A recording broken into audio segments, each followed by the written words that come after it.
मुबारक दोस्तों। इस वीडियो के अंदर माई एसक्यूएल का जो सर्वर है उसकी पहले हम डाउनलोडिंग देखेंगे कि हमने उसे कैसे डाउनलोड करना है, और फिर मैं उसकी आपको इंस्टॉलेशन बताऊंगा कि आपने उसको कैसे इंस्टॉल करना है, एंड देन हम इसको नोड जेएस के साथ कॉन्फ़िगर करेंगे। तो चलते हैं ब्राउज़र पे।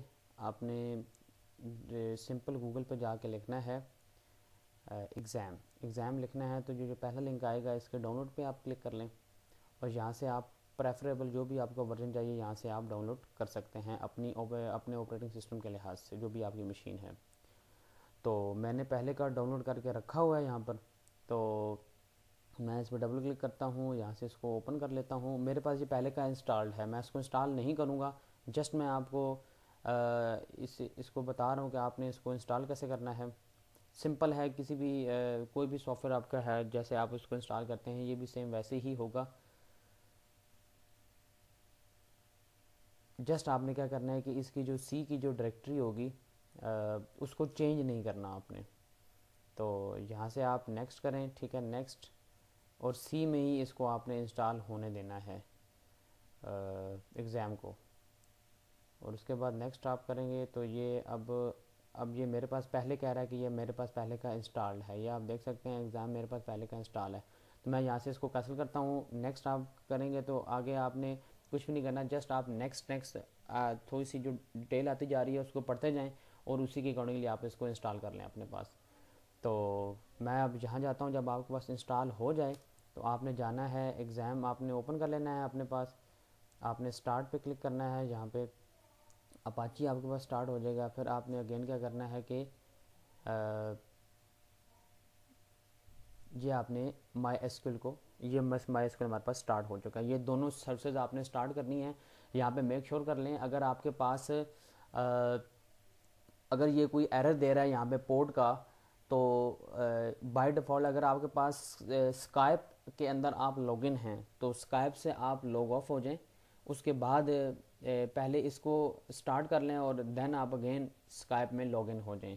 तो इससे क्या होगा कि ये स्काइप के साथ भी काफ़ी ज़्यादा इशू करता है।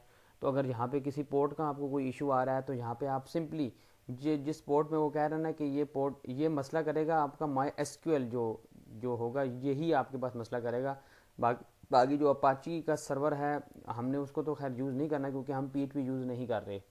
तो हमें जस्ट माई एसक्यूएल चाहिए। तो यहाँ पे ये जो आपके पास सेकंड वाला ऑप्शन है ये आपके पास इशू कर सकता है।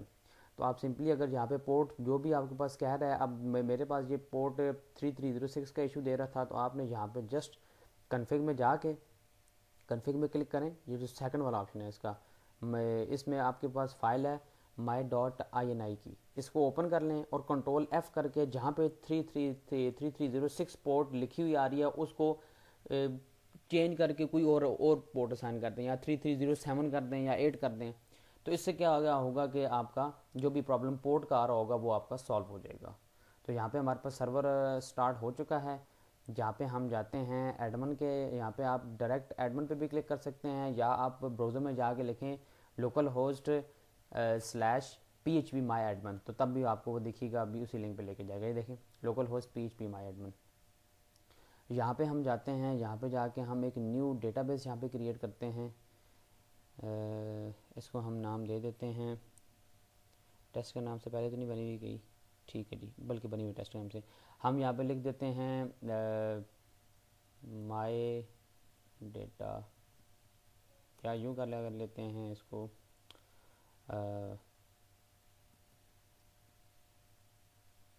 Node J S D B, node J S D B. हम यहाँ पे इसको क्रिएट कर देते हैं। हमारे पास ये क्रिएट हो चुकी है, लेकिन अभी इसके अंदर हमारे पास नोड जे एस की जो है इसमें हमें आगे बताना पड़ेगा कि हमने अब जब भी आपने डेटाबेस क्रिएट करनी है तो इसमें आपको फ़र्स्ट टाइम आपको ये एक टेबल के बारे में पूछेगा कि एक टेबल का नेम बताएं और उसके अंदर कितनी आप फील्ड्स रखना चाहते हैं, कितने कॉलम्स उसमें होंगे। जैसे उसमें पहले तो आपका जो होगा आईडी जो है आप बाय डिफ़ॉल्ट रखें, जिसको हम ऑटो इंक्रीमेंट करेंगे, जो जो कि बाय यानी हर वैल्यू पे या हर एंट्री पे अपने आप को एक का इंक्रीमेंट उसके अंदर होता चला जाएगा। तो यहाँ पे हम एक टेबल वैसे क्रिएट कर लेते हैं। यहाँ लिख लेते हैं यूज़र इन्फो। यूज़र इन्फो, इसमें अगर हमें बाद में फील्ड चाहिए हुए तो हम बाद में इसको बढ़ा लेंगे। इसको हम गो कर देते हैं, यहाँ पे 4 ही कॉलम रखते हैं। तो अब फिर आगे क्या आपसे पूछेगा, यहाँ पे हमारे पास, हाँ,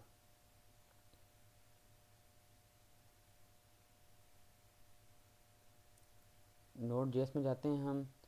नोड जेएस में हम जैसे ही गए तो यहाँ पे हमारे पास क्या आ गया, वो उसने क्रिएट ही नहीं किया। एक मिनट, हरी कोई एरर आ गया हमारे पास। यहाँ पे हम टेबल का नाम दिया था हमने यूज़र इन्फो, 4 ही कॉलम रहने देते हैं इसके। और अब आगे चलते हैं। अब ये क्या कहता है, अब हमें इसे रीडायरेक्ट करवाना चाहिए। ये चीज़ ये आपने पहले वाले को यहाँ पे आपने नेम दे देना है। उसका नेम क्या होगा, आईडी। हम इसको इंट ही रहने देते हैं और आगे चल के थोड़ा सा आप रोटेट करेंगे तो ये देखें, ये ऑटो इंक्रीमेंट का ऑप्शन आ रहा है।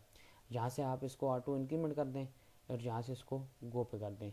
अब ये हमारे पास प्राइमरी की बन चुकी है, ये जो आईडी पहले वाला जो है। सेकंड, हम यूज़र का नेम कह देते हैं कि नेम है उसका। नेम में हम वार्चर कर देते हैं और इसमें इसकी लेंथ आपने लाजमी स्पेसिफाई करनी है, इसकी 50 हम रख लेते हैं।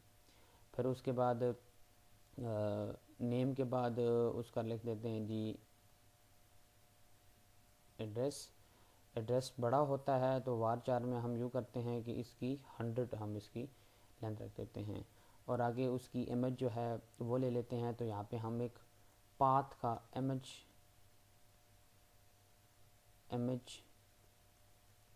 पाथ लिख लेते हैं।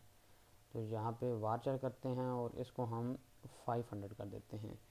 यहाँ पे मैं आपको ये भी बताऊँगा आगे कि आपने कैसे नोड जेएस के ज़रिए, हम ये फील्ड इस वजह से क्रिएट कर रहे हैं एमएच वाला, ताकि हम जो नोड जेएस के ज़रिए हम एमएच कोई भी है, जो कोई भी फाइल वगैरह हम अपलोड करेंगे तो वो फोल्डर में तो अपलोड होगी, साथ साथ जो उसका लिंक जो होगा वो हमने डेटाबेस के अंदर स्टोर भी करवाना है।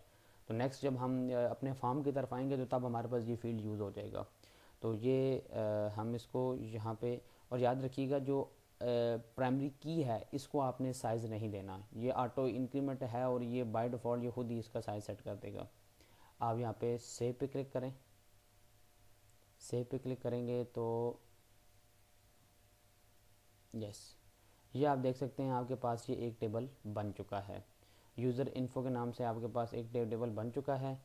और ये है कि अभी हम चलते हैं, हमारी डेटाबेस का नाम है नोड जेएस डीबी। तो अब हम चेक करते हैं, अब हम हमारे पास ये डेटाबेस हमारे पास हमने यहाँ पे बना ली है एग्ज़ाम के अंदर।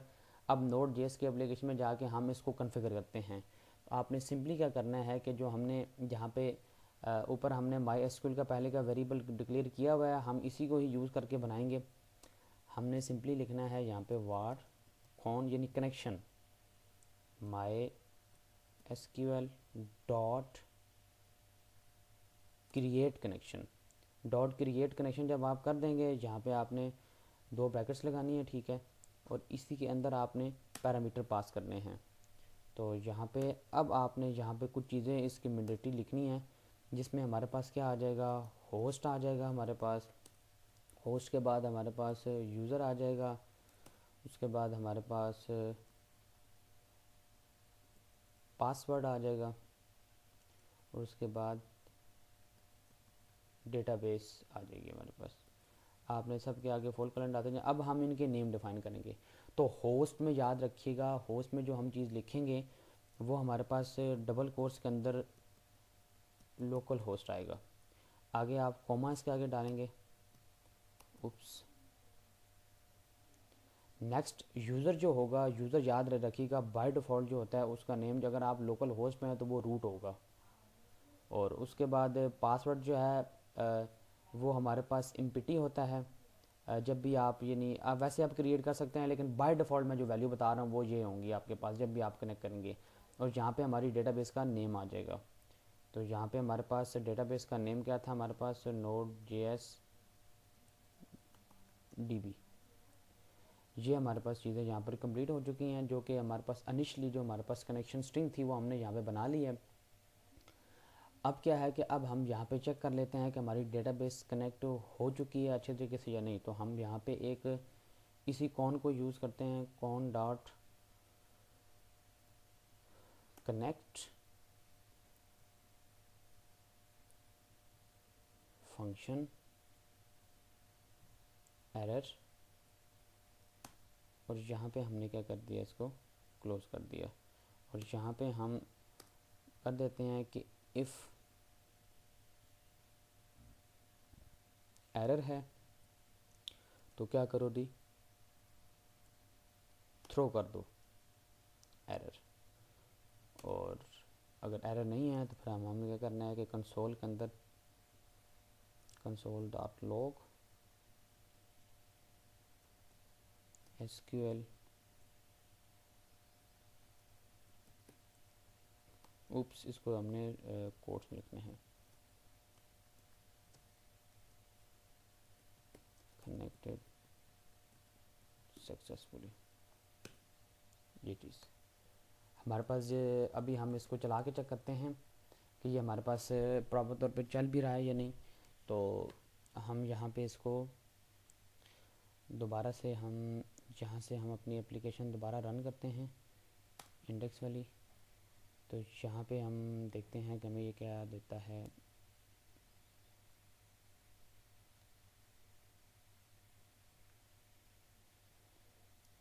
ये देखें, आप देख सकते हैं कि हमारी जो डेटाबेस है, इसका मतलब ये है कि SQL कनेक्टेड सक्सेसफुली का मतलब ये है कि हमारे पास प्रॉपर तौर पे जो हमने कन्फिग्रेशन अभी किया वो एक्यूरेट है, और हमारी जो Node.js के साथ Node.js DB जो थी वो प्रॉपर तौर पे कनेक्ट हो चुकी है। तो यहाँ पे हमारे पास हमने SQL को एग्ज़ाम, हमारे पास जो एग्ज़ाम है उसको प्रॉपर तौर पे कॉन्फ़िगर करके अपने Node.js के साथ कनेक्ट कर लिया है। तो अब नेक्स्ट वीडियो के अंदर हम क्या करेंगे कि हम इंसर्ट की क्यूरी चेक करेंगे, हम डेटा इंसर्ट करके चेक करेंगे अपनी डेटाबेस के अंदर।